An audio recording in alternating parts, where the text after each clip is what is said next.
आदाब नाजरीन, मैं हूँ सनम एजाज। तकरार लेके हालात, सियासत, मामलात और इन्हीं मामलात में बड़ा नाम, बड़ी जमात, हम पीपल्स डेमोक्रेटिक पार्टी की बात कर रहे हैं। आज हमारे साथ आज की तकरार में मेहमान हैं पीपल्स डेमोक्रेटिक पार्टी की सदर, रियासत की साबिका वज़ीर आला महबूबा मुफ्ती, पार्लिमानी हल्का इंतखाब से इलेक्शन भी लड़ रही है। महबूबा मुफ्ती से तारुफ की मोहताज नहीं है, इसलिए सीधा मुद्दे पे आते हैं। महबूबा जी, आपका बहुत बहुत खैर मकदम, खुश आमदीद। शुक्रिया। महबूबा जी, सवाल बहुत से हैं इस वक्त जो पॉलिटिकल सिनेरियो बन रहा है, लेकिन सबसे पहले मैं आपको पास के जो आपने सरकार के 3 साल गुजारी, उन 3 सालों के दौरान एक बड़ी बात हुई थी एजेंडा ऑफ अलायंस की।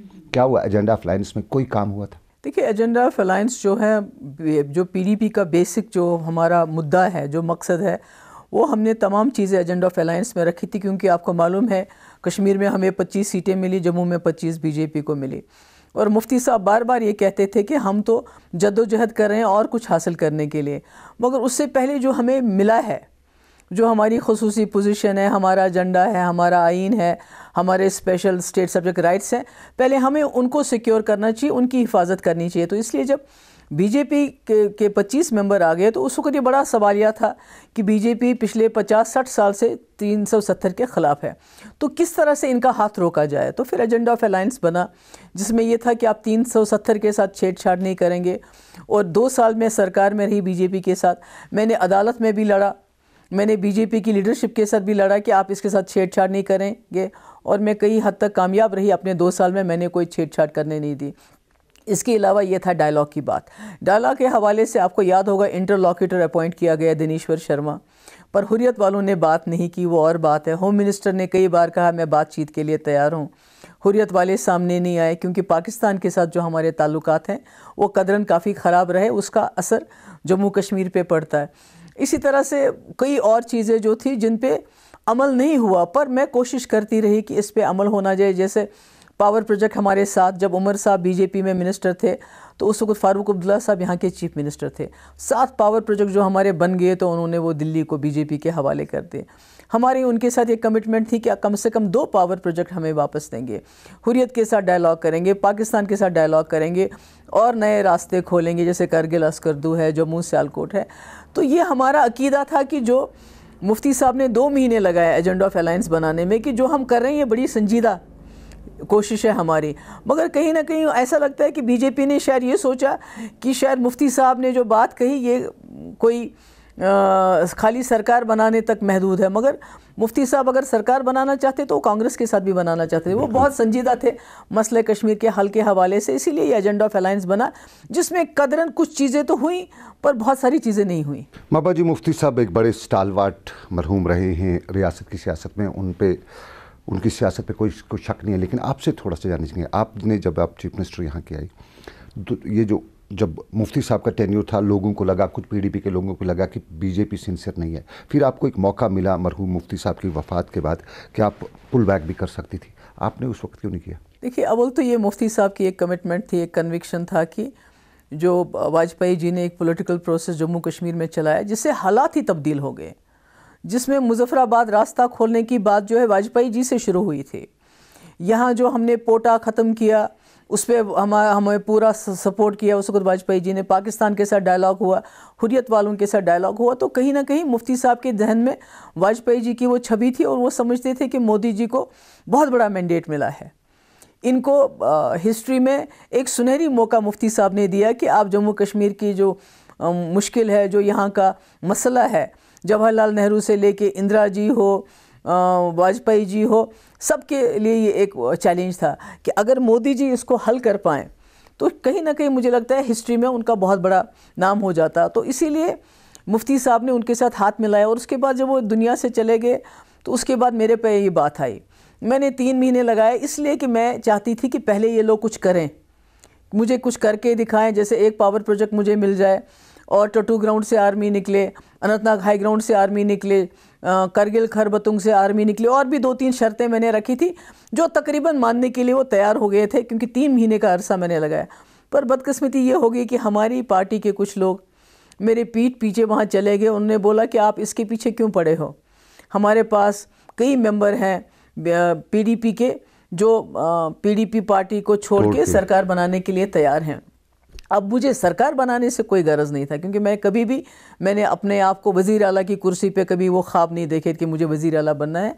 मैं जब भी देखती थी मुफ्ती साहब के बारे में सोचती थी, मगर मैंने सोचा कि अगर इन्होंने चोर दरवाजे से बीजेपी के साथ मिलकर सरकार बनाई और उन्होंने ये कहा था हमें कोई एजेंडा ऑफ अलायंस की कोई फ़िक्र नहीं है, आप सिर्फ हमारे साथ सरकार बनाइए, तो मैंने कहा खुदा ना खास्ता अगर इन्होंने 35A पे कॉम्प्रोमाइज़ किया, 370 पे कॉम्प्रोमाइज़ किया या किसी और चीज़ पे कॉम्प्रोमाइज़ किया, तो ये बात तो लोग मुझे ब्लेम करेंगे। लोग तो मुझे कहेंगे कि आपके वालिद ने एक फ़ैसला किया था, आपने सरकार नहीं बनाई, इसलिए PDP टूट के इन्होंने सरकार बनाई और जम्मू कश्मीर के मफाद को नुकसान हुआ।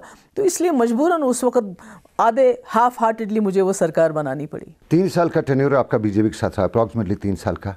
कभी आपको, यूजुअली कश्मीरी कहते हैं कि बीजेपी कभी सिंसियर नहीं थी, आपको लगा कभी किसी मौके पे बीजेपी सिंसियर थी towards Kashmir and Kashmir issue? देखिए, हमने कोशिश की बीजेपी के साथ, जब हमने हाथ मिलाया, ये समझ लीजिए कि घर के अंदर कोई आपके दाखिल हो गया 25 सीटें लेके। अब हमारे पास 2 तरीके थे, या तो मुफ्ती साहब कांग्रेस के साथ मिलकर सरकार बनाते, जैसे चलता है वैसे चलाते, या तो वो कोशिश करते कि मसले कश्मीर के हल के हवाले से मैं उस पार्टी के साथ हाथ मिलाऊं जिसका पूरा मैंडेट है कंट्री में, जो पाकिस्तान से बात कर सकते हैं। तो जब उन्होंने हाथ मिलाया तो हमने बीजेपी का हाथ रोकने के लिए भी हाथ मिलाया। आज आप देख रहे हैं बीजेपी किस तरह 370 के पीछे पड़ी है, किस तरह 35A के पीछे पड़ी है। तो कहीं ना कहीं अपने 2 साल के अरसे में मैं बीजेपी को आपसे रोकना चाहूँगा। एजेंडा ऑफ अलायंस क्या रिटन डॉक्यूमेंट था? बिल्कुल रिटन डॉक्यूमेंट है। अगर agenda of alliance written document है तो आप वो रिटन डॉक्यूमेंट, जिस तरह उसमें बीजेपी लिखती है कि हम 370 के साथ नहीं छेड़ेंगे, बीजेपी ने लिख के दिया है, अमित शाह ने लिख के दिया एजेंडा ऑफ अलायंस, वो आज पब्लिक में क्यों नहीं किया जाता? नहीं, बिल्कुल है, वो वेबसाइट पे अवेलेबल है, जिसमें 370 के साथ छेड़छाड़ नहीं होगी, एस्पा का रिवोकेशन होगा। तो बीजेपी के लोग आज अमित शाह का जो परसों बयान आया वो क्या है? वो झूठ बोलते हैं। अब क्या करें हम? देखिए, अमित शाह ने ये बोला कि एस्पा के लिए ये मजबूर कर रही थी और हमने इसलिए सरकार तोड़ी। तो अगर हमने एग्री किया अपने एजेंडा ऑफ अलायंस में कि एस्पा को कुछ देर के बाद ख़त्म करना है, तो आज आपको फिर उसके बाद जब मैंने ये बात कही तो उस वक्त आपको क्यों बुरा लगा? क्योंकि या तो आप ईमानदारी से बात नहीं मानते। मुफ्ती साहब ने 2 महीने लगाए, मैंने 3 महीने लगाए, और 2 महीने और 3 महीने 5 महीने वो लोग तरले करते रहे, मिन्नतें करते रहे मुफ्ती साहब की, मेरी, कि आप सरकार बनाओ, जो भी एजेंडा ऑफ अलायंस में हम उस सब पे अमल करेंगे। तो उसमें तो ये था एस्पा को ख़त्म करना, सिविलियन एरियाज से सिक्योरिटी फोर्सेस को निकालना, पाकिस्तान के साथ डायलॉग करना, हुर्रियत वालों से डायलॉग करना, 370 के साथ छेड़छाड़ नहीं करना, नए रास्ते खोलना, पावर प्रोजेक्ट 2 वापस करना। ये तो वो नक्शा है जो कोई भी सरकार बने तो उसको नक्शा यही अपनाना पड़ेगा जो मुफ्ती साहब ने नक्शा दिया है। ये आज बीजेपी के लोग कश्मीर रिलेटेड पॉलिटिक्स कर रहे हैं मुल्क भर में, इसका जवाब क्या है आपके पास? देखिए, हमारी जो बदकिस्मती है इस वक्त, जम्मू कश्मीर जो है, खाली बीजेपी नहीं, जब कांग्रेस को 2014 का इलेक्शन जीतना था तो उन्होंने अफजल गुरु को 28 नंबर से उठा के फांसी लगाई, क्योंकि मुल्क में एक डिस्कोर्स चला है, जितनी आप सख्ती करोगे कश्मीरियों के साथ उतना आपको लगता है कि मुल्क के अंदर वोट मिलते हैं, जितना आप पाकिस्तान को गाली दोगे, पाकिस्तान के ऊपर हमले की बात करोगे, उतना आपको लगता है कि आपको कंट्री के अंदर वाहवाही होगी। हमारी सबसे बड़ी जो इस वक्त जो चैलेंज है हमारे लोगों को, वो ये है कि जो ताकतें हैं, खाली बीजेपी 370 के खिलाफ नहीं है, कांग्रेस भी है, तमाम जमातें अंदर से कुछ मुंह से बोलते हैं, कुछ मुंह से नहीं बोलते, क्योंकि एक गलत फहमी है मुल्क के अंदर कि अगर हम 370 ख़त्म करेंगे, जम्मू कश्मीर में और लोगों को बसाएंगे जो दूसरे मज़हब के होंगे, जो जम्मू कश्मीर का मुस्लिम कैरेक्टर है, इसको डाइल्यूट करेंगे तो मसला कश्मीर हल हो जाएगा।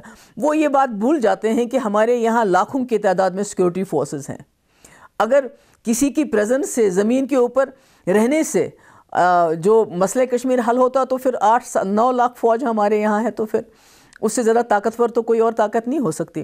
तो अब कोशिश ये है, ख़ासकर बीजेपी की इस वक्त की, वो ये कहना चाहते हैं पूरी दुनिया को कि जम्मू कश्मीर में सिर्फ जो कश्मीरी स्पीकिंग कश्मीरी हैं वो 370 के हक़ में है, बाकी जो पहाड़ी हैं, गुजर हैं, शिया हैं और जो जमातें हैं वो 370 को नहीं चाहते हैं, वो हिंदुस्तान के साथ टोटल इंटीग्रेशन चाहते हैं। यही वजह है कि इस वक्त जो कैंडिडेट खड़े हुए हैं प्रॉक्सीज़, वो पहाड़ी के नाम वोट मांग रहे हैं, वो शिया के नाम से वोट मांग रहे हैं, वो गुजर के नाम से वोट मांग रहे हैं। वो चाहते हैं कि ये लोग अगर पार्लियामेंट में चले जाएं तो पहाड़ी कैंडिडेट कहेगा कि हमें 370 से कोई लेना देना नहीं है, गुजर कैंडिडेट कहेगा हमें 370। मगर ये इनकी गलत फहमी है, चाहे पहाड़ी हो, गुजर हो, कश्मीरी हो, शिया हो, सुन्नी हो, सब के लिए 370 जान से भी ज़्यादा अजीज़ है, क्योंकि ये हमारा तशख़्ख़ुस, हमारा जो मुस्लिम मेजॉरिटी शिनाख्त है हमारी, उसको मेंटेन करता है, उसको बरकरार रखता है। और एज अ मुस्लिम मैं कभी नहीं चाहूँगी, हम कभी नहीं चाहेंगे कि हमारी जो शिनाख्त है एज अ मुस्लिम स्टेट वो कभी डाइल्यूट हो, वो कभी कम हो। महबूबा जी, मैं पॉलिटिक्स कश्मीर बहुत कम जानता हूँ, पढ़ा है या उसके बाद देख रहा हूँ। 2014 का एक जो मैंडेट, पार्लियामेंट्री इलेक्शंस में एक मैंडेट मिला जम्मू कश्मीर की तरफ से, वो पीडीपी को मिला। 3 बड़े स्टालवार्ड्स, महबूबा मुफ्ती, मुजफ्फर हुसैन बेग, तारिक हमीद करा, 3 बड़े स्टालवार्ड्स को कश्मीरियों ने भेजा पार्लियामेंट में। जाहिर सी बात है पार्लियामेंट में वो मसले कश्मीर ही की पर बात करें। इस तीनों ने कोई भी ऐसी बात अपनी उस टेन्योर में नहीं, आपको गलत फहमी है। मैं बताइए, वही तो बताइए। मैं मुश्किल से 1 साल में रही, और 1 साल पहले तो आप गई ना। अगर आप पहले भी 1-1.5 साल ही रही हूँ, मैं ज़्यादा देर नहीं रही, पहले भी मैं 1-1.5 साल रही, अब भी 1-1.5 साल रही। और अगर आप मेरी पार्लियामेंट की स्पीचेस निकालेंगे तो आपको पता नहीं, आपकी 9 मिनट की तकरीर हमें आज भी याद है। लेकिन ओवरऑल बाकी जो लोग आपके थे, बड़े स्टालवार्ड्स थे, मुजफ्फर बेग थे, तारिक हमीद करा थे, जो आज कांग्रेस में तारिक हमीद करा, ये कोई डिस्कोर्स नहीं दिखा सकते। बदकिस्मती ये है कि जो पार्लियामेंट में जो टाइम है वो इतना ज़्यादा नहीं मिलता है। वहाँ नंबर्स के हिसाब से आपको टाइम मिलता है, 5 मिनट, 7 मिनट, 10 मिनट। तो वो 5-7 मिनट तो मैं बोल लेती थी जब तक मैं थी, तो मेरे बाद तो उसके बाद जब भी बेग साहब को टाइम मिला वो बोले। तारिक साहब ने तो इस्तीफ़ा दे दिया, उनको बोलने का फिर तो ज़्यादा मौका ही नहीं मिला। महबूबा जी, इस वक्त आप पार्लियामानी चुनाव भी हो रहे हैं, आप कैंडिडेट हैं साउथ कश्मीर से, लेकिन असम्बली इलेक्शन पर अगर हम आते हैं, सिचुएशन इसी तरह की अगर रहती है, बीजेपी जम्मू में एक बड़ी पार्टी बन के आती है, कश्मीर में आपको नेशनल कॉन्फ्रेंस आगे का क्या कर सकते हैं? क्या दोबारा कोई ऐसा मजबूरी आ सकती है एजेंडा बीजेपी के साथ? मेरे ख्याल में बीजेपी के साथ नहीं, क्योंकि मैं समझती हूँ कि मोदी जी के पास इतना बड़ा मैंडेट था, इतना बड़ा मैंडेट उनको दोबारा मिलने वाला नहीं। अगर वो इस मैंडेट का इस्तेमाल नहीं कर सके जम्मू कश्मीर की समस्या को हल करने के लिए, तो अब इसके बाद क्या करेंगे? कि जो हमें एक उम्मीद नज़र आ रही थी कि मोदी जी वाजपेयी जी की तरह कश्मीरियों के दिल को छू लेंगे, पाकिस्तान के साथ एक जो है सलाह करेंगे, एक रिकन्सिलेशन करेंगे, तो इतने मेंबर होने के बावजूद वो हिम्मत नहीं कर पाए।